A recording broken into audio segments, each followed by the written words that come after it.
vidéo de présentation du Nokia Lumia 520, qui est l'entrée de gamme chez Nokia sous Windows Phone 8.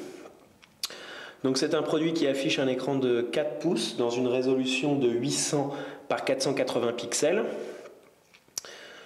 Ici à l'arrière, on voit une coque de couleur jaune. Il existe également un modèle bleu, un modèle rouge ou un modèle blanc.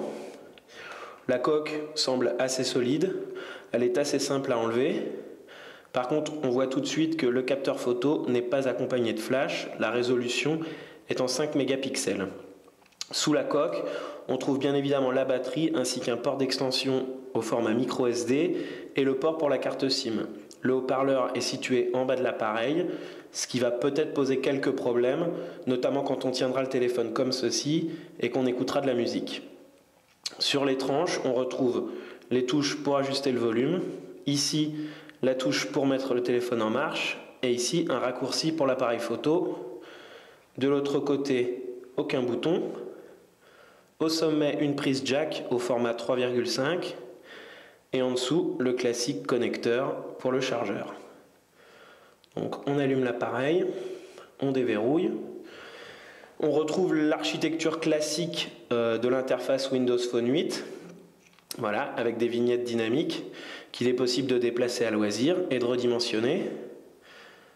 Hop, en coulissant, on accède à l'intégralité des menus. Donc on retrouve bien évidemment les fonctionnalités phares de Microsoft qui sont Office, Internet Explorer, le Marketplace pour les applications,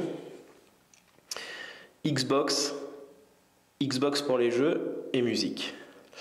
Nokia a eu le privilège de pouvoir personnaliser cette interface qui est quand même assez rigide.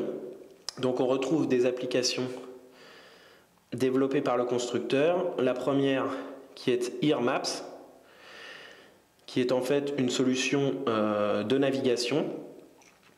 Donc le téléphone est géolocalisé assez rapidement. On voit que le terminal rame un petit peu pour charger quelques applications.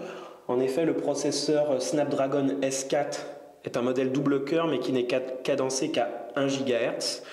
Donc il n'est pas rare d'avoir certains temps de latence pour l'ouverture d'une application. Donc voilà, donc ici c'est une application de cartographie très complète qui est livrée gratuitement. On peut voir que les itinéraires sont accessibles en mode piéton. Voilà. Ici en mode transport en commun avec les lignes de métro, les changements et en mode voiture. Donc une application très complète avec des cartes de qualité. L'application AirDrive est optimisé pour une utilisation en voiture. Donc en fait, on retrouve des commandes vocales qui permettent de suivre un itinéraire en toute sécurité. On retrouve Nokia Music pour la gestion, bien évidemment, de la musique. Donc voilà, avec un affichage assez sympathique, les pochettes d'albums. Mix Radio, qui est une application vraiment très bien faite, qui permet en fait de créer des playlists gratuitement, c'est-à-dire qu'on peut sélectionner jusqu'à 3 artistes. Et une fois qu'on a sélectionné ces 3 artistes, le téléphone génère en fait une playlist qui est libre en écoute gratuitement. La seule contrainte, c'est qu'il ne faudra pas passer plus de 6 morceaux pendant 1 heure.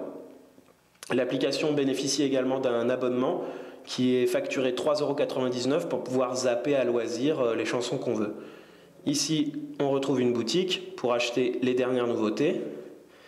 L'application concert qui se charge en fait de géolocaliser tous les concerts et événements musicaux qui se trouvent à proximité de vous. Et il est même possible de réserver directement les billets depuis le Nokia Lumia 520.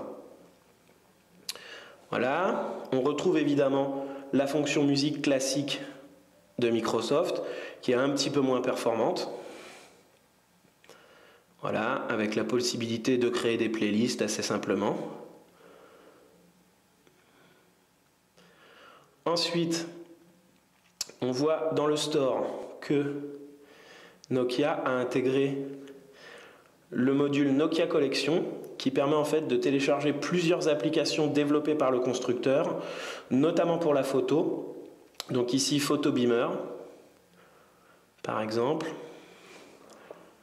Voilà, on voit quand même que c'est toujours un petit peu long à charger, hein. Le processeur n'est pas forcément ce qui se fait de mieux sur le marché.